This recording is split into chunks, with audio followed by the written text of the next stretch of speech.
நம் ஆண்டவர் இயேசு கிறிஸ்து இந்த பூமிக்கு வந்ததே எதற்காக? நம்மோடு கூட இருக்கிறதுக்கு தான். நம்மோடு கூட இருக்கிறதுக்கு தான். நீங்க இந்த பூமியில பிறந்த உங்களுடைய குழந்தைகளுக்கு பேர் வைப்பீங்க. இந்த உலகத்துல இருக்கிறது உங்க பிள்ளைகளோடு கூட இருக்கணும் அப்படிங்கறத மனசுல வச்சு பேர் வைப்பீங்க. அப்படிதானே? ஆனா நம்ம ஆண்டவர் இயேசு கிறிஸ்து ஒரு பேரோடு வந்தார். அந்த பேர் என்ன பேர் அப்படின்னா இம்மானுவேல். இம்மானுவேல் என்றால் தேவன் நம்மோடு கூட இருக்கிறார் என்று அர்த்தமா? ஏசப்பாவுடைய பிறப்பே அது நம்மோடு கூட இருக்கத்தான் என்பதை நம்ம உணர்ந்து கொள்ள வேண்டும். அல்லேலூயா, அல்லேலூயா, அல்லேலூயா. அதனால நம்முடைய வாழ்க்கையில் நம்முடைய செயல்கள், நம்முடைய காரியங்கள் எல்லாமே எப்படிப்பட்டதாக இருக்கணும்னா தேவன் நம்மோடு கூட இருக்கிறதற்காக இருக்கணும். சொல்லுங்களேன், தேவன் நம்மோடு கூட இருக்கிறதற்காக நம்முடைய ஒவ்வொரு காரியங்களும் இருக்கணும். இயேசு கிறிஸ்து இந்த பூமிக்கு வந்ததே, இந்த பூமியில் பிறந்ததே, தன்னுடைய பேரை அமைத்து கொண்டது அது நம்மோடு கூட இருப்பதற்கு தான். நம்ம மேல அவருக்கு எவ்வளவு அன்பு பாருங்களேன், நம்ம மேல அவருக்கு எவ்வளவு சிநேகம் பாருங்களேன். ஓ, நல்ல கைத்தட்டி ஆண்டவருக்கு நன்றி சொல்லுங்களேன். நம்மோடு கூட இருக்கணும் நம்முடைய தேவன். நம்மோடு கூட இருக்கணும் நம்முடைய தேவன். நீங்க கேட்கலாம், தேவன் ஏன் நம்மோடு கூட இருக்கணும்? தேவன் ஏன் நம்மோடு கூட இருக்கணும்? கண்டிப்பா சொல்றேன், தேவன் நம்மோடு கூட இருக்கணும். ஏதேன் தோட்டத்தில் ஆண்டவர் சகல விருட்சத்தின் கனிகளை உருவாக்கி வச்சிருந்தார். ஏதேன் தோட்டத்தில் நடுவுல மாத்திரம் நன்மை தீமை அறியத்தக்கதான கனியை உருவாக்கி வச்சிருந்தார். அந்த தோட்டத்தில் ஆதாமையும் ஏவாளையும் வச்சிருந்தார், வேற யாரையும் வைக்கல. அவங்க அந்த தோட்டத்தை பண்படுத்தவும், அந்த தோட்டத்தில் இருக்கக்கூடிய கனிகளை புடுங்கி சாப்பிடவும் கர்த்தர் அந்த தோட்டத்தில் அவங்களை வச்சிருந்தார். தேவன் அந்த தோட்டத்தில் அடிக்கடி வந்து அவங்க கூட வந்து பேசுவார், உறவாடுவார், சஞ்சரிப்பார், போயிடுவார். இப்படி அந்த ஏதேன் தோட்டத்தில் அவர்களுடைய காரியம் இருந்தபோது அங்கே பிசாசு வந்தான், சாத்தான் வந்தான். வந்து இந்த ஏவாள் இடத்துல பேசி புசிக்க கூடாது என்று சொல்லப்பட்ட கனியை புடுங்கி சாப்பிட வைத்து ஆதாமுக்கு கொடுக்க வச்சு அவங்கள பாவிகளா மாத்திட்டான். திடீர்னு ஆண்டவருடைய சத்தம் கேட்குது. அந்த குளிர்ச்சியான வேளையில் இவ்வளவு நாட்களும் அவர் வந்தபோது அவரிடத்துல போய் பேசுகிற அந்த ஆதாம் ஏவாள் இப்பொழுது மரங்களுக்குள்ள போய் ஒளிந்து கொண்டு இலைகளை வைத்து தங்களை மறைத்து கொண்டார்கள். ஆவியானவர் நம்மளை பார்த்து சொல்றாரு, நம்முடைய வாழ்க்கையில தேவன் இல்லைன்னா பிசாசு வருவான், திருடன் வருவான், சாத்தான் வருவான்.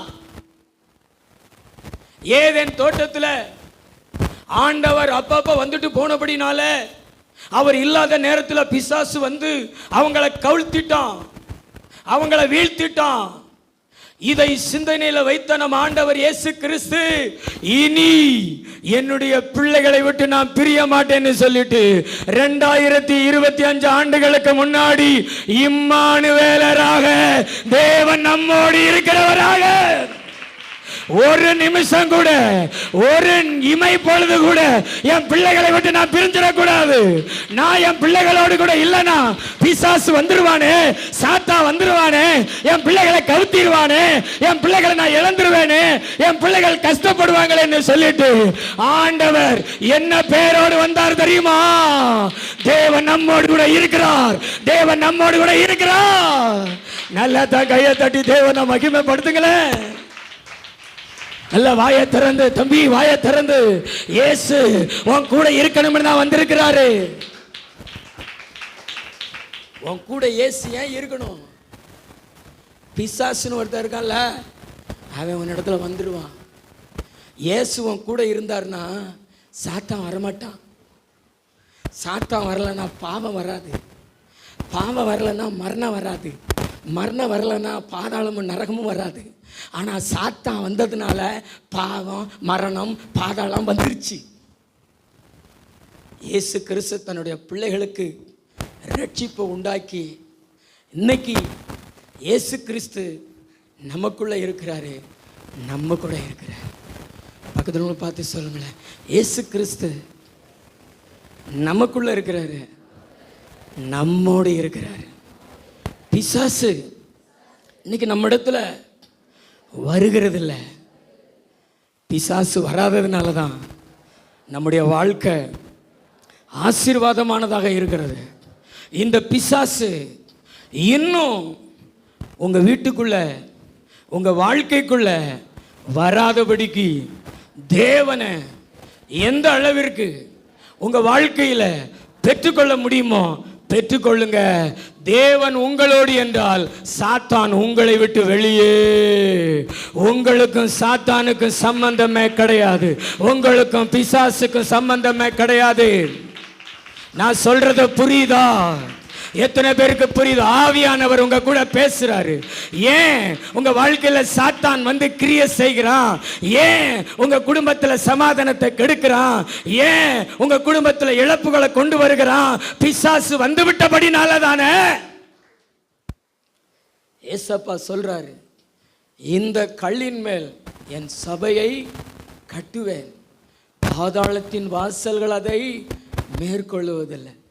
உங்களை தூக்கி அவர் மேலே வச்சுக்கிறார்.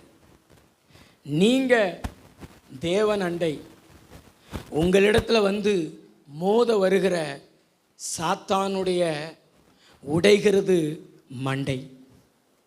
அல்லேலூயா.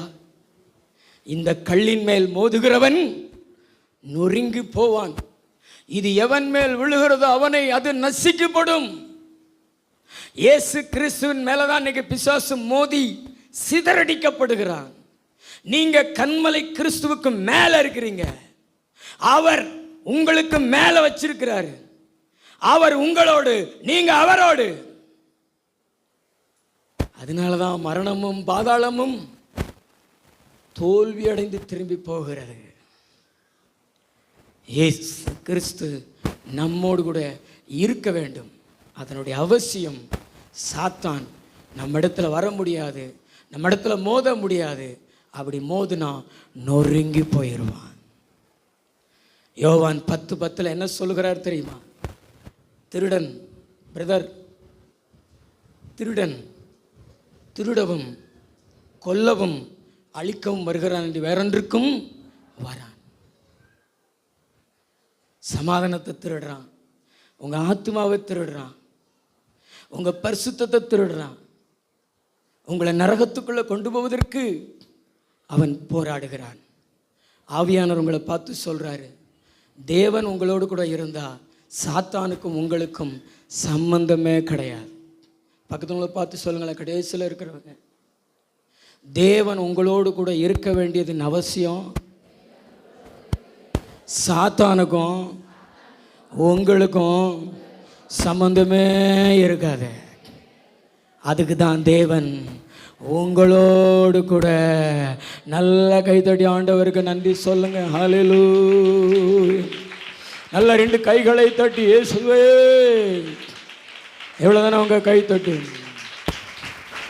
நல்ல 2 கையை தட்டி ஆண்டவரை மகிமைப்படுத்துங்க. 2வது ஒரு காரியத்தை ஆண்டவர் நமக்கு வெளிப்படுத்துகிறார். தேவன் நம்மோடு கூட ஏன் இருக்கணும்? ஆதியாகமம் 39:3-4 கர்த்தர் அவனோட இருக்கிறார் என்றும், கர்த்தர் அவனோடு இருக்கிறார் என்றும் அவன் செய்கிற யாவையும் கர்த்தர் வாய்க்க பண்ணுகிறார் என்றும் அவன் செய்கிற யாவையும் கர்த்தர் வாய்க்க பண்ணுகிறார் என்றும் அவன் எஜமான் கண்டு யோசேப்பின் இடத்தில் தயவு வைத்து அவனை தனக்கு ஊழியக்காரனும் தன் வீட்டுக்கு விசாரணைக்காரனுமாக்கி தனக்கு உண்டான யாவற்றையும் அவன் கையில் ஒப்புவித்தான். தேவன் நம்மோடு கூட ஏன் வரணும்? தேவன் நம்மோடு கூட ஏன் இருக்கணும்? தேவன் நம்மோடு கூட இருந்தா நம்முடைய சாயல் மாறிடும். தேவன் நம்மோடு கூட இருந்தா நம்முடைய சாயல் மாறிடும். பிரதர், நல்ல காலம் அடக்கி நிமிர்ந்து பார்த்து நான் சொல்றத கவனிங்க. தூக்கமா வருதா? தேவன் நம்மோடு கூட இருந்தா நம்முடைய சாயல் மாறும். பக்கத்துல பார்த்து சொல்லுங்களேன், நம்முடைய சாயல் மாறும். அப்போ பாஸ்டர், ஆண்டவர் நம்மோடு கூட இருந்தா நம்ம கேர் ஸ்டைல்லாம் மாறிடுமா? பொதுவா மனுஷனுடைய சாயல் இன்றைக்கு என்ன சாயல்? மனிதனுடைய முதல்ல படைப்பின் சாயல் தேவனுடைய சாயல், தேவனை போல அதிகாரமுள்ள சாயல், எதுக்குமே அடிமைப்படாத சாயல். ஆனா இன்றைக்கு மனிதனுடைய சாயல் அடிமைத்தனத்தின் சாயல். அதனாலதான் ஆண்டவர் இயேசு கிறிஸ்து அடிமையின் ரூபம் எடுத்து மனுஷர் சாயலானார். மனுஷனுடைய சாயல் என்றாலே அடிமைத்தனத்தின் சாயல். இன்னைக்கு பாருங்களேன், பீடிக்கு அடிமை, கஞ்சாவுக்கு அடிமை, மதுபானத்துக்கு அடிமை, வேசித்தனத்துக்கு அடிமை, சினிமாவுக்கு அடிமை, செல்லுக்கு அடிமை, அடிமை அடிமை அடிமை. அதை என்னால் அனுபவிக்காம இருக்க முடியாது. அப்படிப்பட்ட ஒரு நிலை, செத்தாலும் பரவாயில்ல, அப்படிப்பட்ட ஒரு நிலை. நான் கூட ஒரு செய்தியை கேள்விப்பட்டேன். ஒரு சகோதரனுக்கு இந்த குட்கா, இந்த பாக்கு போடுறதுனால வாயில கேன்சர் வந்துருச்சு. கேன்சர்னு தெரிஞ்சிருச்சு. மருத்துவர்கள் சொல்லிட்டாங்க, இவனுக்கு கேன்சர் வந்துருச்சு அப்படின்னு சொல்லி. அப்ப கேன்சர் வந்துருச்சு அப்படின்னா செத்து போயிடுவாங்கல்ல அப்படின்னு அவனுக்கும் தெரியும். ஆனாலும் அந்த கேன்சர் வியாதி வந்துருச்சு அப்படிங்கிறது தெரிஞ்ச பின்பும் அதே பார்க்க தன்னுடைய வாயில போடுறவனா இருந்தானா. இதாங்க அடிமைத்தனம். இதான் அடிமைத்தனம், இதான் அடிமைத்தனம். அப்ப தேவன் இந்த அடிமைத்தனத்தின் சாயலை எப்படி மாத்துறாரு? வேற ஒண்ணுமே செய்ய வேண்டியதில்லை. அவர் ராஜாதி ராஜா அல்லவா? அந்த ராஜாதி ராஜா இந்த அடிமைக்கு பக்கத்துல வந்து நின்ன உடனே இந்த அடிமைத்தனத்தின் சாயல் அகன்று போய் விடுகிறது. அவருடைய ராஜரீக சாயல் நம்மிடத்துல வந்து விடுகிறது. இந்த ராஜா இயேசு ராஜா உங்க பக்கத்துல வந்த உடனே, தம்பி, இந்த இயேசு ராஜாவும் பக்கத்துல வந்த உடனே உன்னை பிடித்திருந்த அந்த அடிமைத்தனத்தின் ஆவிகள், அடிமைத்தனத்தின் சாயல்கள் உன்னை விட்டு அகன்று போகிறது. நீ அதிகாரம் பண்ண ஆரம்பிக்கிற. ஒரு காலத்துல மதுபான பாட்டில வச்சு குடித்து கொண்டிருந்த நீ அதை இன்னைக்கு எத்தி தள்ளுவ. போ, இதுக்கு எனக்கு சம்பந்தம் கிடையாது. நான் ராஜாதி ராஜாவினுடைய பிள்ளை. நல்ல தலைக்கு மேலதான் கை தட்டி கத்தர மகிமைப்படுத்தினான்னு ஆவியானவர் பலமா இறங்குகிறது. அவருடைய பிரசன்னத்தை என்னால உணர முடிகிறது. இன்னைக்கு உன்னை ராஜா வாக்குறதுக்கு தான் அந்த ராஜா தேடி வந்திருக்கிறாரு. புரிஞ்சுகொள் சகோதரா, நிமிந்து பாரு, நிமிந்து பாரு. வெளிப்படுத்தின விசேஷம் 1வது அதிகாரம் 5வது வசனத்தில் என்ன சொல்லுகிறது? நம்மிடத்தில் அன்பு கூர்ந்து நம்முடைய பாவம் கலர நம்மளை கழுவி தேவனுக்கு முன்னாடி அடிமையா அல்ல. எப்படி போட்டிருக்கு பைபிள்ல? ராஜா, அப்பா ராஜா. அப்ப பிள்ளை யாரு? ராஜா. உங்களை ராஜாவா மாத்துறதுக்கு தான், உங்களை அதிகாரம் உள்ளவங்களை மாத்துறதுக்கு தான் இந்த இயேசு ராஜாவே இந்த பூமிக்கு வந்தாரு. அந்த ராஜா தான் பக்கத்துல வரணும்னு நினைக்கிறாரு. இப்ப சொல்றேன், எஸ்தர் ராணி இருக்கிறாள், அவள் எப்படிப்பட்ட பெண்ணு சொல்லுங்களேன்? எப்படிப்பட்ட பெண்ணு எஸ்தர்? ஒரு தாய் தகப்பன் இல்லாத ஒரு அனாதை பெண். ஆனால் அகாஸ்வேரு ராஜாவுக்கு அவள் மனைவியான பின்பு அவள் யார் சொல்லுங்க? பட்டத்து ராணி. 127 தேசத்தில் இருக்கிற தேசாதிபதிகள் அவரை பணிந்து கொண்டார்கள். அவள் ராணி. ஏன்? ராஜா கூட இருக்கிறவள். அப்படி என்றால் இயேசு ராஜா நம்ம பக்கத்தில் நின்றுட்டா நம்மளை யாருங்க? அவர் ராஜாதி ராஜா, நம்மளை ராஜா வாக்கின அந்த ராஜாதி ராஜா. எத்தனை பேர் நம்புறீங்க? நீங்க கேட்கலாம், பாஸ்டர் ராஜான்னு சொல்றீங்களே, நாங்க எந்த தேசத்துக்கு ராஜா? எங்க இந்த உலகத்தில் இருக்கக்கூடிய ராஜாக்கள் கிடையாது, அவங்கள அடிமை தான். ஜனங்களை ராஜாக்கள் அப்படின்னு சொல்லி ஏமாத்திக்கிட்டு இருக்காங்க, அவங்கள அடிமைகள் தான். பாவத்துக்கு அடிமையாக இருக்கிறாங்க, பயத்துக்கு அடிமையாக இருக்கிறாங்க, அவங்களும் அடிமைகள் தான். உண்மையான ராஜா யார் தெரியுமாங்க? நம்ம தான். காற்றின் மேலே கடலின் மேலே நமக்கு அதிகாரம் இருக்காது. பிசாசு மேலே நமக்கு அதிகாரம் இருக்கும், ஆனால் அவனுக்கு நம்ம மேலே அதிகாரம் இருக்காது. மரணத்தின் மேலே நமக்கு அதிகாரம் இருக்கும். மரணத்தை நம்ம எத்தனையோ முறை கட்டளையிட்டு ஜெயிச்சிருப்போம். எத்தனை பேர் அப்படி ஜெயிச்சிருக்கிறீங்க? மரணத்தை கையை உயர்த்தி காமிங்களேன். சாக கடந்த மனுஷனுக்காக ஜெபம் பண்ணி எத்தனை பேர் மரணத்தில் இருந்து காப்பாற்றிருக்கிறீங்க? கையை உயர்த்தி காமிங்களேன். ஏங்க நீங்களே சாக இருந்த நேரத்தில் ஜீசஸ் அப்படின்னு சொல்லிட்டு எத்தனை முறைங்க காப்பாற்றப்பட்டிருக்கிறீங்க? ஆவியானவர் சொல்றாருங்க, மரணத்தின் சங்கிலிகள் எத்தனையோ முறை தெரிப்புண்டு போனது மரணத்தின் சங்கிலிகள். ஏன்னா நம்மளை ஆண்டவர் ராஜாவா மாத்திருக்கிறாரு. ஆண்டவருடைய கரத்துல தான் மரணத்திற்குரிய திறவுகளும் பாதாளத்திற்குரிய திறவுகளும் இருக்கிறது. நீங்க பிசாசு நம்ம மேல அதிகாரி கிடையாது, நம்ம தான் பிசாசின் மேல அதிகாரி. புரியுதா தம்பி? புரியுதா? ஆண்டவர் உன் கூட இருந்தாருன்னா, ஆண்டவர் உன் பக்கத்தில் இருந்தாருன்னா, நீயும் அவரை மாதிரியே ராஜா. அடிமைத்தனத்தின் சாயலை தேவன் மாற்றுகிறார். எதை மாற்றுறாரு சொல்லுங்களேன்? அடிமைத்தனத்தின் சாயலை தேவன் மாற்றுகிறார். இந்த யோசேப்போடு கூட கர்த்தர் இருந்து அவனுடைய அடிமைத்தனத்தின் சாயலை தேவன் மாற்றினாரா? அவனுடைய கூட பிறந்த சகோதரர்கள், அண்ணன்மார்கள், ஒரு தம்பி தான் அவனுக்கு, பெஞ்சமின். மற்றவெல்லாம் அண்ணன்மார்கள் 20 வெள்ளிக்காசுக்காக வித்து போட்டானுங்க மீதியானியர் இடத்துல. அவன் எகிப்து தேசத்தில் இருந்த போத்திபாருடைய வீட்டில் வித்துட்டான். அடிமை. ஒரு ஆடை விற்கிறது மாதிரி, ஒரு மாடை விற்கிறது மாதிரி, ஒரு கண்ணுக்குட்டியை விற்கிறது மாதிரி அடிமையாக வித்துட்டான். அதுக்கு பிறகு அவனுக்கு சுதந்திரமே கிடையாது, அவனுக்கு சம்பளம் கிடையாது, அவனுக்கு சாப்பாடு மட்டும்தான். அடிமை மாதிரி வேலை செய்வான். அடிமை ஒரு நாட்டினுடைய அதிகாரியாக மாற முடியாது. ஆனால் இவனுடைய வாழ்க்கையில் தேவனுடைய திட்டம். அவன் எகிப்து தேசத்துக்கு அதிபர் ஆவான். எகிப்தின் அதிபரை இவனை வணங்குவான். இவனுடைய தாய் தகப்பன் சகோதரர்கள் எல்லாரும் வணங்குவாங்க என்பது தேவனுடைய திட்டம். தேவனுடைய திட்டம் நம்முடைய வாழ்க்கையில் எப்படி இருக்கும்னு நமக்கு தெரியாது. இன்றைக்கு நம்ம சாதாரணமாக இருக்கலாம், ஆனால் நாளைக்கு தேவனுடைய திட்டம் நம்முடைய வாழ்க்கையில் எவ்வளவு பிரம்மாண்டமானதுன்னு நமக்கு தெரியாது.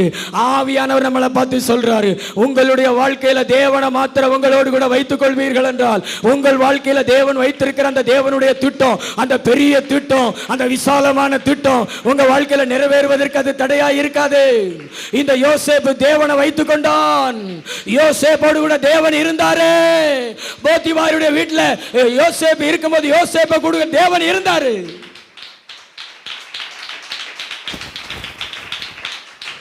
யோசேப்போடு கூட தேவன் இருந்த உடனே முதல்ல எது மாறிச்சு தம்பி? எது மாறிச்சு? அடிமைத்தனம் மாறிச்சு. அவனை போத்திபார், அவன் கூட தேவன் இருக்கிறார். வேற எந்த ஸ்பெஷலையும் அவன் பார்க்கல. அவன் செய்யற காரியத்தை கர்த்தர் வாய்க்க பண்றாரு. அவன் கூட தேவன் இருக்கிறார். ஏன்னா நம்ம ராஜா நம்ம கூட இருந்தாலே நம்முடைய மதிப்பு வேற லெவலுக்கு போயிருமே. அங்க சொல்லப்பட்டிருக்கிறது வெறும் ஊழியக்காரனா மாத்திரமல்ல, அந்த அரண்மனைக்கு மேனேஜர், அந்த போத்திபாருடைய மனைவியை தவிர வேற எதையுமே அவனுக்கு கீழே மேலே வைக்கல, எல்லாத்தையும் அவன் கையில் ஒப்பு கொடுத்துருந்தார். அப்போ எந்த அளவுக்கு தேவன் கனப்படுத்தி வச்சுருந்தார் பாருங்களேன், எந்த அளவுக்கு தேவன் உயர்த்தி வச்சுருந்தார் பாருங்களேன். ஆண்டவர்களை பார்த்து சொல்கிறாரு, வேறு எதையாவது நம்ம கூட வச்சுக்கிட்டா நம்முடைய மதிப்பு மாறும், நம்முடைய மதிப்பு உயரும்னு நீங்கள் நினைக்கிறீங்க, அதெல்லாம் மாயைங்க. தேவனை மாத்திரம் உங்கள் கூட வச்சுக்கோங்க. தேவன் மாத்திரம் உங்கள் கூட இருந்தால் ஆண்டவர் உங்களுடைய வாழ்வின் நிலையை மாற்றி விடுவார். உங்களுடைய சாயலை தேவன் மாற்றி விடுவார். உங்களுடைய அடிமைத்தனத்தின் சங்கிலிகள் அறுக்கப்படும். நீங்கள் அதிகாரம் உள்ளவங்களா மாறுவீங்க. நீங்களும் ராஜாக்களா மாறுவீங்க. ஒரு காலத்தில் இதை செய்யாம என்னால இருக்க முடியாது என்று சொன்னதை நீங்க தூக்கி எறிவீங்க. நீங்க கடாசுவீங்க, விட்டறிவீங்க. நல்லா தான் கையை தட்டி ஆண்டவரை மகிமைப்படுத்துங்க. அதனால தான் பரிசுத்த ஆவியானவரை உங்க மேல ஊத்துகிறாரு. தாவீதுக்கு ஆண்டவர் அபிஷேகத்தை ஊற்றி ஆவியானவர் தாவீது மேல தங்கி இருந்தது மாதிரி உங்க மேலே ஆவியானவர் அபிஷேகத்தை ஊத்துகிறாரு. இப்பொழுது நிறைய பேர் மேல ஆவியானவர் பலமா ஊற்றி கொண்டிருக்கிறாரு. அநேகருடைய அடிமைத்தனத்தின் சங்கிலிகள் அறுக்கப்படுகிறத பார்க்க முடிகிறது. நல்ல கையை தட்டி கொஞ்சம் பரிசுத்த ஆவியில நிறைஞ்சு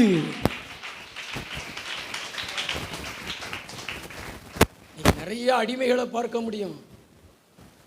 ஒரு பக்கம் பாவத்துக்கு அடிமை, இன்னொரு பக்கம் பிசாசுக்கு அடிமை, இன்னொரு பக்கம் மனுஷர்களுக்கு அடிமை, இன்னொரு பக்கம் கடன், அதுக்கு அடிமை. அடிமை அடிமை அடிமை அடிமைத்தனத்தையும் மனுஷனையும் பிரிக்க முடியலையா? ஏன்னா அவன் பிறக்கும் பொழுது அடிமையாத்தான் பிறக்கிறான், அவன் வளரும் பொழுது அடிமையாத்தான் வளர்றான். அவன் அடிமைத்தனத்திலிருந்து யாரும் பிரிக்க முடியல. அதனாலதான் இயேசு கிறிஸ்து அடிமையின் சாயலை தரித்து கொண்டு இந்த பூமியில மரித்து இன்னைக்கு நம்ம கூட இருந்து நம்மளை ராஜாக்களா உயர்த்துகிறாரு, ஆசாரியர்களா உயர்த்துகிறாரு, அதிகாரம் உள்ளவங்களா உயர்த்துகிறாரு. நம்முடைய தேவன் பெரியவராக இருக்கிறார். நம்முடைய தேவன் உயர்ந்தவராக இருக்கிறார். நம்முடைய தேவன் ராஜாதி ராஜாவாக இருக்கிறார். நீங்க அவரை உங்களோடு கூட வைத்துக் கொள்ளுங்க. அவர் உங்களோடு கூட இருக்கணும்னு விரும்புகிறார். அவர் உங்களோடு கூட இருக்கணும்னு என்ன செய்றாரு? விரும்புகிறார். ஆனா நீங்க விரும்பணுமே. உங்களுடைய சிந்தனை, உங்களுடைய செயல்கள் எல்லாமே அவரை விட்டு விலகிறது மாதிரி, அவர் உங்களை விட்டு விலகுகிறது மாதிரி இருந்தால் அவர் எப்படி உங்க கூட இருப்பார்? வேதாகமத்தில் சிம்சோனை விட்டு விலகினார், சவுலை விட்டு விலகினார். காரணம் என்னென்னா அவங்க கூட இருக்க முடியாத நிலையை அவங்க உருவாக்கிக்கிட்டாங்க. ஆனால் தாவீது ஆண்டவருடைய சமூகத்தில் கெஞ்சுகிறார், ஆண்டவரே உம்முடைய பரிசுத்த ஆவியை என்னிடத்திலிருந்து எடுத்துக்கொள்ளாமல் என்று ஜெபம் பண்ணுறார். நம்முடைய எல்லா காரியமும் தேவன் நம்மோடு கூட இருக்கும்படி அமையணும். நீங்கள் உங்கள் எதிர்கால வாழ்க்கையை அமைக்கிறீங்களா? தேவன் உங்களோடு கூட இருக்கும்படி அமையணும். அது உங்களுடைய படிப்பு, உங்களுடைய வேலை, இது எல்லாமே எப்படி நீங்கள் அமைத்து கொள்ளணும்னா, தேவன் என் கூட இருக்கணும், நான் தேவனோடு கூட இருக்கணும், தேவனையும் என்னையும் பிரிக்க முடியாத ஒன்று எனக்கு தேவையில்லை, எல்லாம் தேவனோடு இருக்கும்படியாக இருக்கணும் அப்படி சொல்லிட்டு அமைச்சிங்கன்னா காலமெல்லாம் அவரோடு கூட இருப்பீங்க. அடிமையா இல்லை மகளே, ஆட்சி செய்கிற மகளா, ஆள பிறந்த மகளா, ஆண்டவருடைய நாமத்தை உயர்த்துகிற மகளா, மகனா நீங்க வாழ்ந்து கொண்டு இருப்பீங்க. அல்லேலூயா. நான் சொன்னதெல்லாம் புரிஞ்சுதா? எத்தனை பேருக்கு புரிஞ்சது? தம்பி நீங்கள் தள்ளி உட்காரியா? நிமிந்து பார்த்து இன்னும் தள்ளி, தாவீது இந்த பக்கம் தள்ளி. நான் சொல்கிறத நல்லா கூர்ந்து கவனிங்க. நல்ல ஒரு சத்தியத்தை தேவன் எனக்கு வெளிப்படுத்தினார், அதை நான் உங்களுக்கு சொல்கிறேன். உங்களுடைய வாழ்க்கையில எல்லாம் ஏசப்பாவை நான் நல்லா தானே தேடுறேன், ஏசப்பாவை அதிகாலையில் வந்து மகிமைப்படுத்துகிறேன், அவருக்காக கொடுக்குறேன், அவருக்கு ஊழியம் செய்கிறேன், அவருக்காக நான் வாழ்கிறேன்.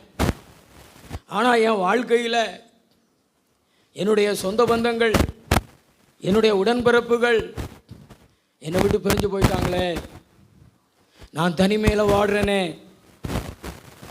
என்னுடைய வாழ்க்கையில் பஞ்சம் காணப்படுகிறது, குறைவுகள் காணப்படுகிறது, அப்படியெல்லாம் நீங்கள் நினைக்கலாம். உங்களுக்கு பதிலை தேவன் தருகிறார். தேவன் உங்களுடைய வாழ்க்கையில், என்னுடைய வாழ்க்கையில் அவர் நம்மோடு கூட இருக்கணும்னு சில செயல்களை செய்கிறாரு. அந்த செயல்கள் பார்த்தீங்கன்னா நமக்கு கொஞ்சம் கஷ்டமானதாக தான் இருக்கும், ஆனால் எதிர்காலத்தில் அது ரொம்ப பிரயோஜனமுள்ளதாக இருக்கும். ஆண்டவருக்கு நன்றி சொல்லுவேங்க. ஆமென். உற்சாகம் ஒரு அல்லேலூயா சொல்லுங்களேன். சத்தமாக ஒரு அல்லேலூயா சொல்லுங்களேன். நான் சின்ன வயசில் என்னுடைய தாயாரை நான் இழந்து போயிட்டேன். 7 வயசில் என்னுடைய தாயார் நான் இழந்து போயிட்டேன். நான் ஆண்டவரை அறிகிற வரைக்கும் எனக்கு வருத்தம் இருந்தது. நமக்கு அம்மா இல்லையே அப்படி சொல்லிட்டு நம்ம இப்படியெல்லாம் தனிமையில் இருக்கிறோமே, மற்ற எல்லாரும் இருக்கிறாங்களே, எனக்கு மட்டும் அம்மா இல்லையே அப்படின்னு எத்தனையோ முறை ஆண்டவரிடத்துல கேட்டிருக்கிறேன். ஆனால் நான் ஆண்டவருக்குள்ளே வந்து ரட்சிக்கப்பட்டு ஊழியத்துக்கெல்லாம் வந்து எனக்கு தேவன் நிறைய கிருபைகளை கொடுத்து நான் பிரயோஜனப்படுகிற நாட்களில் நான் ஆண்டவரை பார்த்து சொன்ன வார்த்தை என்ன தெரியுமா? என் தாயினும் மேலானவர் என் ஆண்டவர் இயேசு கிறிஸ்து, என் தகப்பனிலும் மேலானவர் என் ஆண்டவராகிய இயேசு கிறிஸ்து. நான் சொல்லுவேன், ஆண்டவரே, ஒருவேளை என் தாயை நான் சின்ன வயசுல இழக்காம இருந்திருந்தா இன்னைக்கு நான் இவ்வளவு ஆழமா, இவ்வளவு உங்களுக்குள்ளே முழுமையா நான் வந்திருக்க முடியாதே.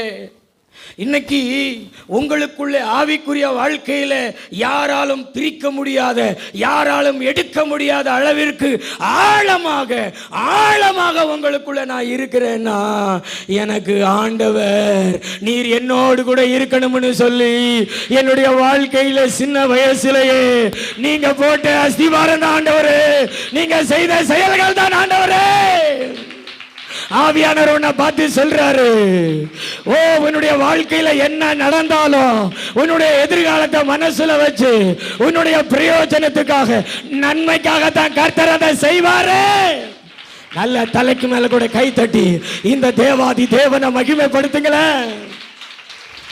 ஆவியானவர் பலமா இறங்குகிறாரு. மற்றவர்கள் ஜெபம் பண்றதுக்கும் மற்றவர்கள் ஆராதனை நடத்துறதுக்கும் நான் ஆராதனை நடத்துகிறதுக்கு வித்தியாசத்தை பார்க்கிறேன். என்னுடைய ஆராதனை ஆழமாய் போகிறது, என்னுடைய ஜெபம் ஆழமாய் போகிறது, என்னுடைய ஜெபத்திற்கு பதில் பயங்கரமாய் கிடைக்கிறது. 15 ஆண்டுகள் திருமணம் செய்து குழந்தை இல்லாமல் எத்தனையோ சபைக்கு போனவங்க.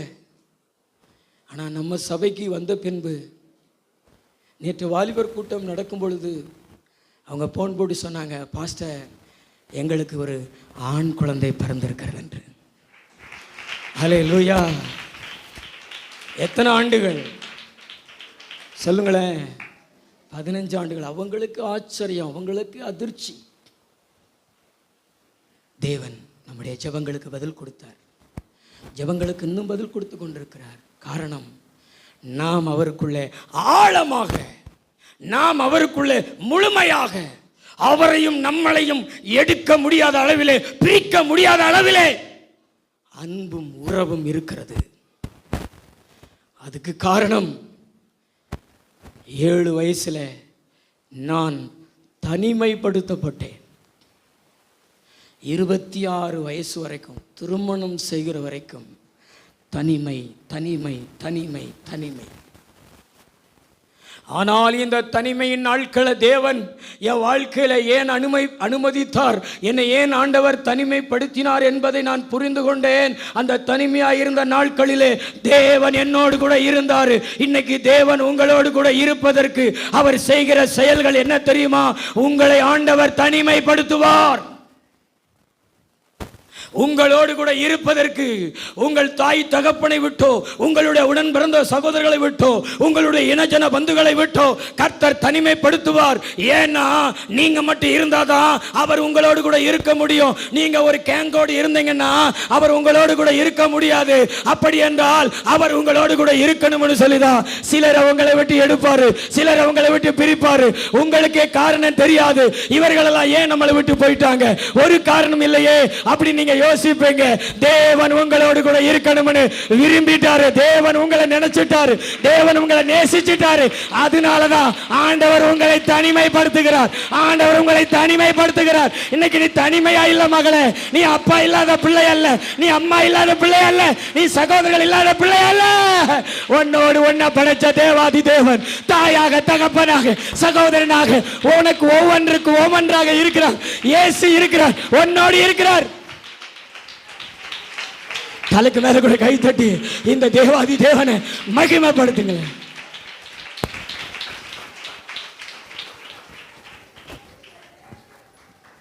தனிமை கொஞ்சம் கொடூரமானதான், கஷ்டமா தான் இருக்கும். ஆனா தேவன் அந்த பாதையில நம்ம கூட நடந்து இனிமையாய் நடத்துவார்.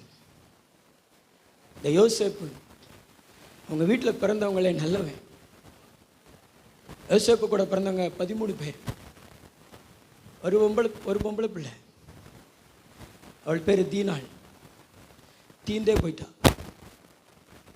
அவருடைய சரித்திரத்தை பைபிளில் படிக்க முடியல. 12 பேர்ல 11வது மகன் யோசேப், அவனுடைய தம்பி பெஞ்சமின், அவனுடைய 11 சகோதரர்களும் சேர்ந்து கொண்டு இந்த யோசேப்பு ஆடு மேய்த்து கொண்டு வந்த தன் சகோதரர்களை விசாரிக்க வரும் பொழுது அவன் மேலே பொறாமை கொண்டு அவனை ஒரு பாலும் குழியில் தண்ணி இல்லாத குழிக்குள்ளே போடுறாங்க.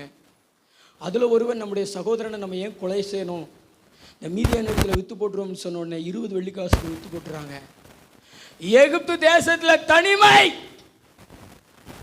பாஷை தெரியாத ஊரு, ஒருத்த முகமும் அறிமுகம் கிடையாது, கலாச்சாரங்கள் வேற. 1 வருஷம் 2 வருஷம் அல்ல, பல ஆண்டுகள் தனிமை தனிமை தனிமை தனிமை. ஆனா அந்த தனிமையிலே அந்த மனுஷன் இனிமையை அனுபவித்துக் கொண்டிருந்தார் தேவனோடு கூட. ஆரம்பத்தில் சாதாரணமாக கனவு காண்கிற, தரிசனம் காண்கிற மகனாக இருந்த அந்த யோசேப்பு சிறைச்சாலையில் தூக்கி போடும் பொழுது சொப்பனத்துக்கு அர்த்தம் சொல்ற அளவுக்கு அபிஷேகத்தில் வளர்ந்திருந்தாரு, ஆவியில வளர்ந்திருந்தாரு. நல்ல கை தட்டி தேவனை மகிமைப்படுத்துங்களேன், நல்ல கை தட்டி தேவனை மகிமைப்படுத்துங்களேன்.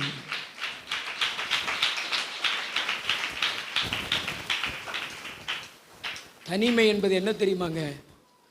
கூர்மைப்படுத்துதல். தனிமை என்பது என்னது? கூர்மைப்படுத்துதல். நான் கிராமத்தில் பார்த்துருக்கிறேன், மரம் வெட்டக்கூடிய கொடாரியையோ அரிவாளையோ வெட்ட போகிறவர்கள் போகிறதுக்கு முன்னாடி கூட்டமாக இருந்து அங்கங்கே சிலர் கட்டைகளில், சிலர் கல்லுகளில், சிலர் மணல்களை போட்டு அப்படியே தேய்ப்பாங்க. நேற்று வெட்டின போது அதில் கூர்மை குறைந்து அதில் உள்ளது வளைந்திருக்கும், அதெல்லாம் எடுக்கணும்னு அவங்க அப்படியே தேய்ச்சிக்கிட்டே இருப்பாங்க, கூர்மையாயிரும். ஏன்னா மரத்தில் ஆழமாய் வெட்டுவதற்குத்தான். அதே மாதிரி தான் தேவன் நம்மளை தனிமைப்படுத்துகிறார்னா கூர்மைப்படுத்துகிறார். எதுக்கு தெரியுமா? அவருக்குள்ள இன்னும் இன்னும் இன்னும் ஆழமாய் செல்வதற்கு. பக்கத்தில் பார்த்து சொல்லுங்களேன், அவருக்குள்ள ஆவிக்குரிய வாழ்க்கையில் மேட்டாப்பில் இல்லை, மரம் வேறு விடுகிறது போல ஆழமா துடுங்கவே முடியாத அளவிற்கு ஆழத்துக்குள்ள போகிற அளவுக்கு தேவன் நம்மளை கூர்மைப்படுத்துகிறார். அதுக்கு தான் அவர் நம்மளை தனிமைப்படுத்துகிறார், தனிமைப்படுத்துகிறார். தலைக்கு மேலே கூட கைத்தட்டி தேவனை மகிமைப்படுத்துகிறார். மகிமைப்படுத்துங்களேன். உங்களுடைய தனிமைகளை குறித்து கலங்காதீங்க. உங்களை ஊரில் ஒதுக்கி வச்சுட்டாங்கன்னு கலங்காதீங்க. நீங்கள் இயேசுவை ஏற்றுக்கொண்டது நிமித்தம் உங்களை பகைச்சிட்டாங்களா? ஏதோ ஒரு காரணத்தை நிமித்தம் உங்களை ஒதுக்கி வச்சுட்டாங்களா? உங்கள் அம்மா கூட பிறந்தவங்க, அப்பா கூட பிறந்தவங்க, உங்கள் கூட பிறந்தவங்க உங்கள் கூட சரியா பேசுறது இல்லையா? பயப்படாதீங்க, இயேசு உங்களோடு கூட இருக்கத்தான். நம்புனீங்கன்னா நல்ல கை தட்டி ஆவியில நிறைஞ்சு நன்றி சொல்லுங்களேன். என்னோடு கூட இருக்கத்தானே இயேசுப்பா, என்னை தனிமைப்படுத்தினீங்க. சிறு வயசுல என் தகப்பனை நான் இழந்ததற்கு ஒரு காரணம் உண்டோ? இதுதானோ? அப்பா நீர் எவ்வளவு உயர்ந்தவர், இன்னைக்கு நான் உங்களை அதிகமா நேசிக்கிறேன். அதுக்கு காரணம் தனிமைதானோ? இந்த தனிமைக்காக ஆண்டவரை முறுமுறுக்காதீங்க, குறை சொல்லாதீங்க. ஆண்டவர் உங்களை தனிமைப்படுத்தினான்னா உங்க சிநேகிதர்கள் கூட மறுபடியும் போய் சேர்ந்து கொள்ள நினைக்காதீங்க. ஆண்டவரோடு இனிமை அனுபவிங்க. அவருடைய பிரசன்னத்தில் நிரம்புங்க. அவரோடு இருங்க. ஒரு நாள் உங்களை பிரிந்து போன கூட்டங்களுக்கு முன்னாடி நீங்க உயர்ந்திருக்கிறத ஆண்டவர் காமிப்பாரு. ஆமென். நீங்க வாசிச்சு பாருங்களேன். ஆதியாகமம் 39:1. யோசேப்பு எகிப்துக்கு கொண்டு போகப்பட்டான். பார்வோனுடைய பிரதானியும் தலையாரிகளுக்கு அதிபதியுமாகிய போத்திபார் என்னும் எகிப்து தேசத்தான் அவனை அவ்விடத்திற்கு கொண்டு வந்த இஸ்மவேலிடத்தில் விலைக்கு வாங்கினான். கர்த்தர் யோசேப்போடு இருந்தார். அல்லேலூயா. தனிமை. ஆனா யார் வந்துட்டா? இயேசு வந்துட்டார். தேவன் வந்துட்டார். அந்த போத்திபார் பார்க்குறான், இவரோடு கூட தேவன் இருக்கிறார்.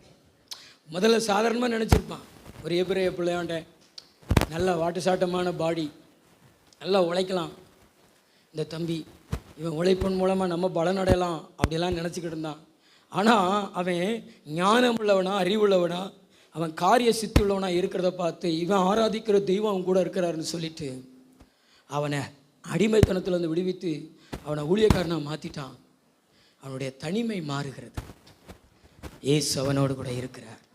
இயேசு அவனோடு கூட இருக்கணும்னு தான் எகிப்துக்கு கொண்டு வந்தார். அந்த தனிமைப்படுத்தினார். உங்களை ஆண்டவர் தனிமைப்படுத்துகிறார் என்றால் அதற்கு அர்ப்பணம் செய்யுங்க, நன்றி சொல்லுங்க. ஒரு நாள் உங்கள் எதிர்காலம் பிரகாசமாக இருக்க போகிறது என்பதற்கு அடையாளம் அதுதான். வேதாகமத்தில் யோசேப்பு மாத்திரமல்ல, இன்னும் சில பரிசுத்தவான்களை தேவன் தனிமைப்படுத்தி இருக்கிறார். ஆபிரகாமை தனிமைப்படுத்தி இருக்கிறார். ஆதியாகமம் 12:1 வாசிங்கள. கர்த்தர் ஆபிரகாமை நோக்கி நீ உன் தேசத்தையும் உன் இனத்தையும் உன் தகப்பனுடைய வீட்டையும் விட்டு புறப்பட்டு நான் உனக்கு காண்பிக்கும் தேசத்துக்கு போ.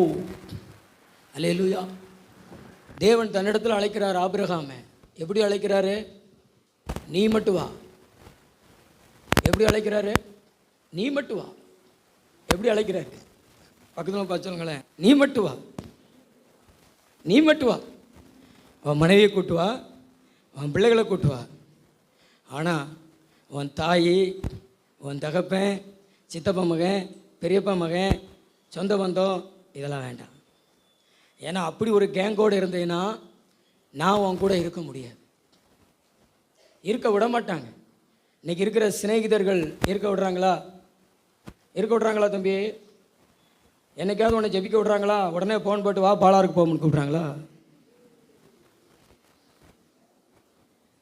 அல்லேலூயா. நைட்டு 12 மணிக்கு கூட ஃபோன் போட்டு எங்கடா இருக்கா, வாடா. உன் சிநேகிதர் உனக்கு இல்லை அப்படின்னா நீ பைபிள் எடுப்ப, ஜெபம் பண்ணுவ. அதான் கொஞ்ச நேரம் தேவனை ஆராதிக்கணும் அப்படின்னு நீ நினைப்ப. தேவன் நம்ம கூட இருக்கணும்னு விரும்புகிற ஒரு நல்ல தேவன். கைகள் ஒரு தலையிலையா சொல்லுவோமா? சொந்த பந்தங்கள் எல்லாம் நீங்கள் பூசி முழுகாதீங்க. இந்த செவர் கீழே விழுந்துருமுன்னு பூசி முழுகாதீங்க. இன்னைக்கு பூசி முழுகுனா நல்லா இருக்கும், நாளைக்கு மழை பெஞ்சோன்னு விழுந்துடும். அது மண்ணு தானே. மனுஷர்களெல்லாம் நம்பாதீங்க.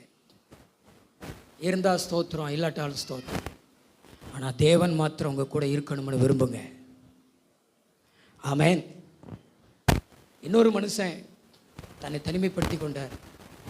சுகபோகமான வாழ்க்கையை விட்டு, அரண்மனை வாழ்க்கையை விட்டு, இன்பமான வாழ்க்கையை விட்டு அவர் நினைச்சா தீருக்கு குறைவில்லை, உணவுக்கு குறைவில்லை, பெண்களின் ஆசைகளுக்கு குறைவில்லை. பார்வோனுடைய குமாரத்தின் மகன் அப்படிங்கிற அந்தஸ்தோடு சுகபோகமாய், காசு பணத்துக்கு குறைவில்லை, பொக்கிஷங்கள். ஏன்னா பார்வோனுடைய குமாரத்தின் மகன் என்கிற அந்தஸ்தோடு. ஆனா அப்படிப்பட்ட ஒரு மனுஷனைய தேவன் 40 வருஷம் வனாந்தரத்துக்கு கூட்டிட்டு போய் 40 வருஷம் அந்த மோசையோடு கூட கர்த்தர் இருந்தார். அந்த 40 வருஷம் முடிந்த பின்பு அதே பார்வோனுக்கு முன்னாடி நிறுத்தினார். முந்தி இருந்த மோசே அல்ல, கடலை பிளக்கிற மோசே, கடலுக்குள்ளே வெட்டாந்தரையில தன் ஜனங்களை நடத்துகிற மோசே, கண்மலையை பார்த்து பேசி தண்ணீரை பீரிட்டு வர செய்கிற மோசே. ஹalleluya, ஒரு அல்லேலூயா சொல்லுங்க. ஹalleluya. உன்னையும் தேவன் தனிமைப்படுத்துவார். ஆனா பயந்து போய் விடாதே. உன்னை உருவாக்குவதற்காக இந்த தெய்வம் உன்னோடு கூட 40 வருஷங்கள் இருப்பார். நீ எவ்வளவு நாட்கள் தனிமையில இருக்கணுமோ உன் கூட இருப்பாரு. ஒரு நாள் உன்னை பிரஸ்ஸா வல்லமையா அக்கினியா வெளியே கொண்டு வருவாரு. உலகத்துக்கு உப்பா உன்னை பிரயோஜனப்படுத்துவாரு கர்த்தர். அதுக்கு தான் இந்த தனிமை. 40 வருஷம் வனாந்தரத்தில் ஆடுகள் மட்டும்தான் வைத்துக் கொண்டிருக்கிறார். எந்த மனுஷர்களுடைய அவர் பேசல. அதனால அவருக்கு வாயத்துக்கு வாயா போயிருச்சு. ஊழியத்துக்கு வரமாட்டேன்னு சொன்னார். ஆனாலும் கர்த்தர் கொண்டு வந்து கடலை பிளக்க வைத்தாரு.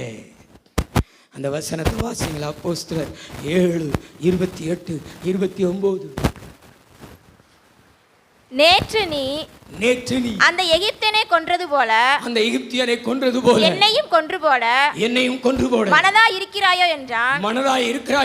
இந்த வார்த்தையின் நிமித்தம் மோசே ஓடிப்போய் மீதியான் தேசத்தில் சஞ்சரித்துக் கொண்டிருந்தான். அங்கே இருக்கும்போது அவனுக்கு 2 குமாரர்கள் பிறந்தார்கள். 40 வருஷம் சென்ற பின்பு, எத்தனை வருஷம்? 40. எத்தனை வருஷம்? தனிமை நாட்கள் எத்தனை வருஷம்? வனாந்தரத்தில் எத்தனை வருஷம்? முள்ளுக்காடுகளை பார்த்துக்கிட்டு நடந்த வருஷம் எத்தனை வருஷம்? பக்கத்துங்களை பார்த்து சொல்லுங்களேன். முள்ளுக்காடுகளை பார்த்து வாழ்ந்த வருஷம் எத்தனை வருஷம்? ஆடுகளை பார்த்து வாழ்ந்த வருஷம் எத்தனை வருஷம்? அது வீணான நாட்கள் அல்ல, அது தேவனோடு இருந்த நாட்கள். அது வீணான நாட்கள் அல்ல, அது தேவனோடு இருந்த நாட்கள். நல்ல கைத்தட்டி ஆண்டவரை மகிமைப்படுத்துங்களே. அது தேவன் நம்மோடு கூட இருக்கிற, தேவனோடு நாம் இருக்கிற வருஷங்கள். ஒரு நாள் கர்த்தர் வெளியே கொண்டு வந்தார். முட்செடி மேலே நின்று பேசினார். மோசே மோசே. ஆண்டவர் நம்ம கூட இருக்கிறத நம்ம கண்டுபிடிக்க முடியாது. அவர் நமக்கு வெளிப்படுத்தினா தான் கண்டுபிடிக்க முடியும். பிரதர், ஆண்டவர் நம்ம கூட இருக்கிறத நம்ம கண்டுபிடிக்க முடியாது. ஆனால் நான் கூட இருக்கிறேன்னு சொன்னால் தான் கண்டுபிடிக்க முடியும். ஆனால் ஒரு நாள் சொல்லுவார். ஒரு நாள் என்ன செய்வார்? சொல்லுவார். ஆனால் நீங்கள் கவலைப்படாதீங்க. கர்த்தர் உங்களை தனிமையின் பாதையில் நடத்தினார் என்றால் உங்களை வல்லமையாக பயன்படுத்த போகிறாருன்னு அர்த்தம். ஆமென். அதனால் கேங்கூடே இருக்கணும் அப்படின்னு விரும்பாதீங்க. அவங்களே உங்களை விட்டு போனாலும் ஓடி போய் கட்டிக்கொள்ளாதீங்க. மனுஷர்கள் எனக்கு வேணும், அந்த சொந்த பந்தங்களை எனக்கு வேணும் அப்படிலாம் போய் விரும்பி கட்டி பிடிக்காதீங்க. தேவன் உங்களோடு கூட இருக்கணும்னு அவரை இருக்க பிடிச்சிக்கோங்க. ஆமென். நான் சொல்றது புரியுதா? எத்தனை பேருக்கு புரிகிறது? கை வைத்து காமிங்களேன். அல்லேலூயா சொல்லுங்களேன். இன்னொரு மனுஷனை ஆண்டவர் தனிமைப்படுத்தினார். அவன் பேர் என்ன பேர் தெரியுமா? தாவீது. 69வது சங்கீதம் 8வது வசனம். என் சகோதரருக்கு வேற்று மனுஷனும். என் யாருக்கு? சகோதரருக்கு. கூட பிறந்த சகோதரனுக்கு வேற்று மனுஷன். சிஸ்டர், இன்னைக்கு உங்க கூட பிறந்த சகோதரனுக்கு நீங்க வேற்று மனுஷிகளா இருக்கிறீங்களா? வேற்று மனுஷர்களா இருக்கிறீங்களா? என்னை கூட பிறந்தவங்களா கூட நினைக்கல, என்னை அந்நியரா நினைக்கிறாங்க அப்படி சொல்றவங்க எத்தனை பேர்? உங்க கையை உயர்த்தி காமிங்க. 2 கை உயர்த்தி காமிங்க. என் உடன் பிறந்த சகோதரர்கள் என்ன உடன் பிறந்த சகோதரியாக கூட நினைக்கல, யாரோ மாதிரி நினைக்கிறாங்க, வேற்று மனுஷியாக மாறிட்ட அப்படி சொல்கிறவங்க கையை உயர்த்தி காமிங்களேன். கை உயர மாட்டேங்குது. நல்லா தான் உயர்த்துங்களேன். நீங்கள் நீங்கள் நீங்கள் உங்கள் உடன் பிறந்தவர்கள் யாரோ மாதிரி இருக்காங்களா? ஜெகதீசன் கட்டிப்பிடிச்சி உருள்றாரா? நீங்கள் சொன்னாலும் சொல்லாட்டாலும் பெரும்பான்மையான மக்களுடைய வாழ்க்கையில் உடன் பிறந்தவர்கள் வேற்று மனுஷரை போல, வேற்று மனுஷிகளைப் போல தான் இருதயத்தின் அளவிலே பிரிந்து போய் காணப்படுகிறார்கள். இது தேவனுடைய செயல். தேவன் நம்மோடு கூட இருந்து நமக்கு சகோதரனாக, நமக்கு ஒரு தாய் தகப்பனாக இருந்து நம்மளை நடத்துவதற்காக தேவன் இதை அனுமதித்திருக்கிறார். இன்னைக்கு நீங்க கண்ணை மூடி ஜெபிச்சு பாருங்களேன். மகளே, நான் உன்னோடு கூட இருக்கிறேன், நீ பயப்படாதே, உன் வலது கரத்தை பிடித்து நான் உனக்கு துணை நிற்கிறேன். நல்லா தான் கையை தட்டி தேவனை மகிமைப்படுத்துங்க. நல்லா தான் தேவனை கை தட்டி மகிமைப்படுத்துங்க.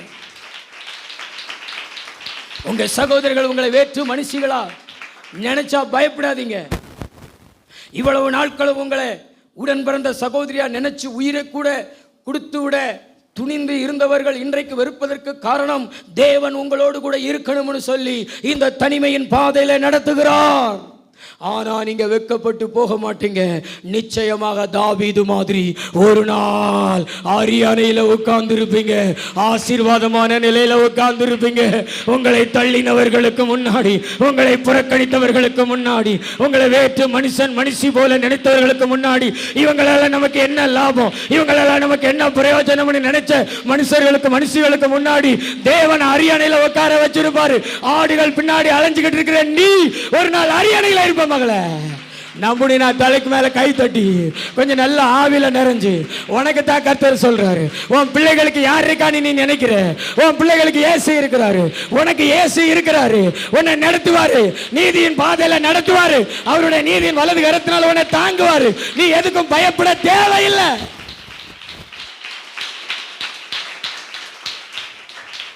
உன்னை நடத்துவாரு. உன் பிள்ளையினுடைய நாட்களை நீ பார். தேவன் உனக்கு செய்கிற மிராக்கிள்ஸ். ஆமென். நம்ம கூட தேவன் இருக்கணும். நம்ம கூட தேவன் இருப்பதற்கு நம்மளை தனிமையின் பாதையில தேவன் நடத்துகிறார். நீங்கள் அதுக்கு அர்ப்பணிங்க. ஹாஸ்டல்ல படிக்க வேண்டிய சூழ்நிலை இருக்கிறது, அதுவும் தனிமை நாட்கள் தான். நான்லாம் ஒரு 5 ஆண்டுகளுக்கு முன்னாடி சின்ன பையன், என் ஹாஸ்டல் ஒன்று சேர்த்துட்டாங்க. என் துணியை எனக்கே துவைக்க தெரியாது. ஆமேன். ஆனாலும் 5 வருஷம் ரொம்ப பயப்படுவேன். எங்கள் அம்மா இறந்ததுனால நிறைய பேர் பயங்காட்டி விட்டாங்க. எங்கள் அம்மா அந்த வருது இந்த வருது அப்படி சொல்லி நிறைய பேர் சொல்லி பயமுறுத்தி விட்டாங்களா, அதனால் இருட்டு வீட்டுக்குள்ளே கூட போக மாட்டேன். அந்த ஹாஸ்டலில் படுத்து கிடப்பேன். ரேஸ் அரிசி மாதிரி இருக்கும், பருக்கையா. மாலையில் ரசம், பீட்ரூட்டு கூட்டு, இந்த ப்ளூ கலரில் இருக்கும் பாருங்களேன், அது கூட உங்களை மாதிரியெல்லாம் அந்த இதில் சீவி அப்படி வச்சா கூட நல்லா இருக்குமே. கட்டமாக வெட்டி பார்த்தீங்கன்னா பெருசு பெருசாக இருக்கும், நச்சுன்னு இருக்கும். 5 மணிக்கு சோறு போட்டுருவாங்க. சாயந்தரம் சாப்பிடுவோம், எல்லாரும் போல் தூங்க போவோம். 9, 9:30, 10 மணிக்கு முழி தட்டிடும், வயிறு பசிச்சிடும். அதுக்கு வரும் முழிச்சுக்கிட்டே கிடப்போம். முழிச்சுக்கிட்டே இருந்தால் 1க்கு வரும், 2க்கு வரும், ஐயோ கீழே போகணும். இப்படி எத்தனையோ நாட்கள். ஆனால் இந்த அதிசயராஜோடு கூட இயேசு இருந்தார். அல்லேலூயா. நல்ல கைத்தட்டி ஆண்டவருக்கு நன்றி சொல்லுங்களேன். எல்லா தீங்குக்கும் என்னை விலக்கி காத்தார், எல்லா தீங்குக்கும் என்னை விலக்கி காத்தாரு. நல்ல தலைக்கு மேல கூட கைத்தட்டி இன்னைக்கு உங்களுக்கு முன்பாக ஒரு போதகனாக நிறுத்தி இருக்கிறார்.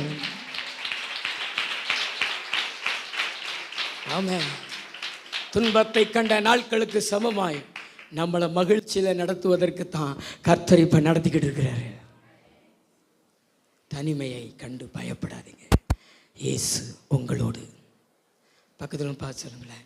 எங்களுக்கு நிறையா இருக்காங்க. எங்கள் அம்மா அப்பாலாம் கெதியாக இருக்கிறாங்க, வீரபாண்டிய கட்டபொம்மன் மாதிரி மீசையோடு இருக்கிறாங்க. அப்படியெல்லாம் நினச்சி பெருமைப்படாதீங்க.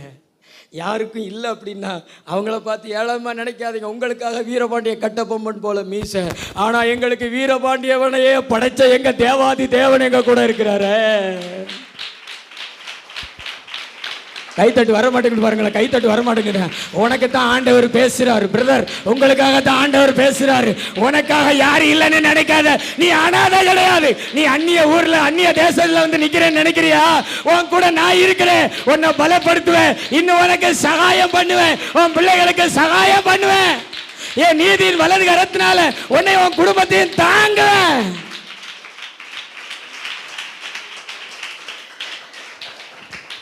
ஆமென். தண்ணிய தேசத்துல நம்மளை நடத்துறாரா? 25 வருஷமா நம்ம கூட இருந்து இன்னும் நடத்துவார். இன்னொரு காரியத்தை வாசிக்கலாமா? ஆதியாகமம் 26:1. ஆபிரகாமின் நாட்களில் உண்டான பஞ்சத்தை அல்லாமல், ஆபிரகாமின் நாட்களில் உண்டான பஞ்சத்தை அல்லாமல் பின்னும் ஒரு பஞ்சம் தேசத்தில் உண்டாயிற்று. நீங்க நினைப்பீங்க, நான் நல்லா தானே கர்த்தரை தேடுறேன், இவ்வளவு நாட்களும் நம்ம வேலை நல்லா போச்சே, நம்ம தொழில் நல்லா போச்சே, நம்ம வியாபாரம் நல்லா போச்சே, இப்பொழுது நம்ம வியாபாரத்தில் அதிகமான வருமானம் இல்லையே, வீழ்ச்சியை பார்க்கிறோமே அப்படின்னு நினைக்கலாம். கர்த்தர் உங்களை வெறுத்து விட்டதுனால அல்ல, கர்த்தர் உங்க கூட இருக்கணும்னு இந்த குறைவின் பாதையில், இந்த பஞ்சத்தின் பாதையில் ஆண்டவர் உங்களை நடத்துகிறார். ஆபிரகாம் ஒரு நல்ல விசுவாசி. அவர் காலத்தில் என்ன வந்துச்சு சொல்லுங்க? பஞ்சம். ஈசாக்கு நல்ல ஒரு விசுவாசி. அவர் காலத்தில் என்ன வந்துச்சு? பஞ்சம்.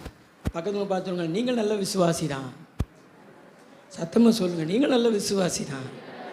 ஆனால் உங்கள் வீட்லையும் பஞ்சம் இருக்குதா? கடன் இருக்குதா? குறைவு இருக்குதா? தேவன் உங்களை நடத்துகிறாரு. எதுக்கு தெரியுமா? உன் கூட அப்பா இருக்கணும்ல. உனக்கு நிறைய இருந்துச்சுன்னா அதெல்லாம் நீ பிடிச்சிக்கிருவ, அதையெல்லாம் நீ பார்த்துக்கிருவ. உங்களுக்கு ஒரு கார் கொடுக்குறாரு வச்சுங்களேன். என்ன காரு? இந்த அனுசியாவுக்கு வச்சுக்கிறோமே, அனுசியாவுக்கு ஒரு ஆடி கார் கிடைக்குன்னு வச்சுங்களேன். ஞாயிற்றுக்கிழமை சர்ச்சுக்கு வராது. ஏம்மா வரல? பாஸ்டர், இந்த காரை யார் நோண்டிட்டாங்கன்னா அதனால தாங்க நமக்கு கார் கொடுக்காம அவரே வந்து நம்ம வீட்டு பக்கத்தில் இருக்கிறாரு. நீ என்ன வச்சுக்கோ மகளேன்னு சொல்லி இதுவரைக்கும் நம்மளை அற்புதமாக அதிசயமாக நடக்கிறாரு. ஏன்னா நம்முடைய மைண்டு தேவனை விட அவர் இடத்துலேருந்து வந்ததை நம்ம அதிகமாக பிடிச்சிக்கிறோம். அதனால கர்த்தர் வந்து பஞ்சத்தின் பாதையை நடத்துவார். இந்த ஈசாக்கை எப்படி ஆசீர்வதிச்சார் பாருங்களேன்.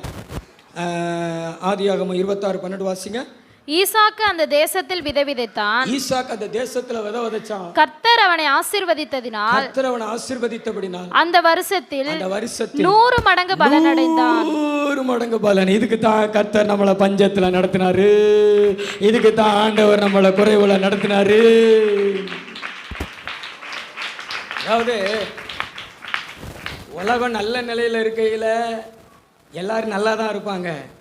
ஆனால் உலகம் மோசமான நிலையில் போகும் பொழுது மற்றவங்க எல்லாரும் கஷ்டப்படுவாங்க, ஆனால் நம்ம நல்லா இருப்போம். ஏன்னா கர்த்தர் நம்மோடு கூட இருப்பார். அதுக்கு தான் ஆண்டவர் இந்த பஞ்சத்தை வரவழைக்கிறாரு. பஞ்சத்தில் தான் நம்ம கூட தேவன் இருக்கிறார் என்பதை நம்ம மற்றவங்களும் உணர்வாங்க, நம்மளும் உணர்வோம். ஏன்னா பஞ்சத்தில் நம்மளை பாதிக்கப்பட விட மாட்டார், நம்மளை கஷ்டத்தில் நடத்த மாட்டார், பஞ்ச காலத்தில் திருப்தியாக்கி நடத்துவார். நம்புறீங்களா நான் சொல்கிறத? இன்னொரு வசனத்தை வாசிங்களா. ஆதியாகமம் 26:28. அதற்கு அவர்கள் நிச்சயமாய் கர்த்தர் உம்மோடு கூட இருக்கிறார் என்று கண்டோம். கர்த்தர் உம்மோடு கூட இருக்கிறார் என்று கண்டோம். யார் கண்டோம்? யார் சொன்னது? பெலிஸ்திய பிரபுகள். ஏங்க, அவனும் கிணத்துல தண்ணியை இறைச்சி ஊற்றி வெள்ளாமை செஞ்சு பார்க்குறான். அவனும் அதே இடத்துல தான் விதைக்கிறான். இந்த ஈசாக்கும் அந்த கிணத்துல தண்ணீரை ஊற்றி விவசாயம் பார்க்குறாரு. ஆனால் அவனுக்கு வெள்ளாண்மையாக வரல.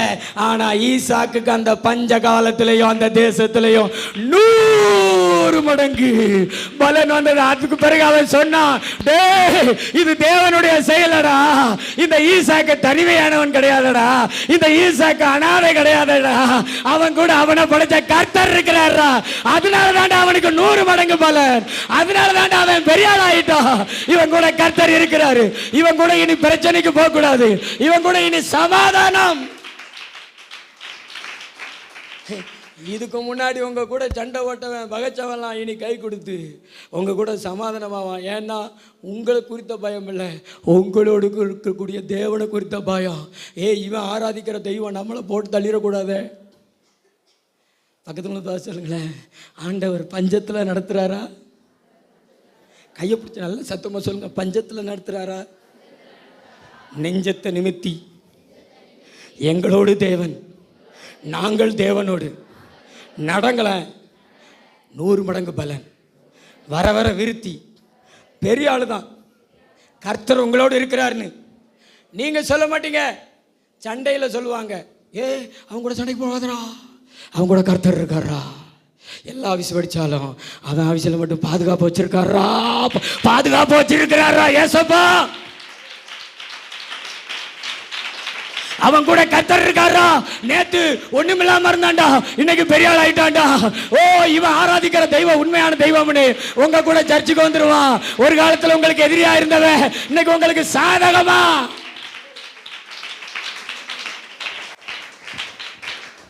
தனிமையில நடத்துவார், பஞ்சத்துல நடத்துவார். ஆனால் தேவன் நம்மோடு கூட இருப்பதற்காக இதை கண்டு நம்ம பதறிட வேண்டாம். நம்ம பொறுமையோடு இந்த பாதையில் நடத்துவோம். கர்த்தர் நம்மோடு கூட இருந்து நம்மளை பெரிய ஜாதியாக்குவார். ஆமென், அல்லேலூயா. தேவனுடைய காரியம், தேவன் உங்களோடு இருக்கணும். பக்கத்துல பார்த்து சொல்லுங்களேன், தேவன் உங்களோடு கூட இருக்கிறதுக்கு தான் பிறந்தார், உங்களோடு இருக்கிறதுக்கு தான் காரியங்களை செய்கிறார். பதறாதீங்க, அர்ப்பணம் செய்யுங்க, முறுமுறுக்காதீங்க, ஸ்தோத்திரம் பண்ணுங்க. தேவன் உங்களோடு கூட ஒவ்வொரு நாள் இருக்கிறத பார்ப்பீங்க, உணர்வீங்க. ஊருக்கே சொல்லுவார், என் பிள்ளை கூட நான் இருக்கிறேன்னு சொல்லி. ஊருக்கே சொல்லுவார், என் பிள்ளை கூட நான் இருக்கிறேன்னு சொல்லி. நிரூபிச்சு காமிப்பார், நிரூபிச்சு காமிப்பார். கர்த்தர் ஒன்றை பார்த்து தான் சொல்றார், நிரூபிச்சு காமிப்பார். முழங்கால் படிடுவோமா? இன்னொரு பாயிண்ட் இருக்கிறது, சொன்னோம்னா 3 மணி ஆயிரும். முழங்கால் படிடுவோமா?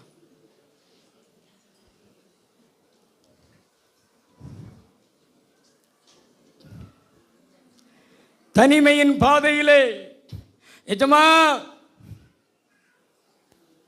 ஒரு நாள் அப்பா ஓடி இருந்தேன், இன்னைக்கு அப்பா இல்லையே. ஏசு அப்பா அவன் கூட இருக்கணும்னு தான். பயப்படாத, உன்னை பெரிய ஜாதியாக்குவேன்னு சொல்றாரு. இந்த வசனத்துக்கு எத்தனை பேர் அர்ப்பணம் செய்கிறீங்க? இந்த வசனத்தின் மூலமா எத்தனை பேர் கூட தேவன் பேசினார்? உங்க கை உயர்த்தி காமிங்களேன். சிலரை குறித்து சொல்றாரு, உன் தகப்பன் இருந்து உனக்கு இல்லாதது மாதிரி, உன் தாய் உனக்கு இருந்து இல்லாதது மாதிரி. பயப்படாத, நான் தான் இருக்கிறேன் உன் கூட.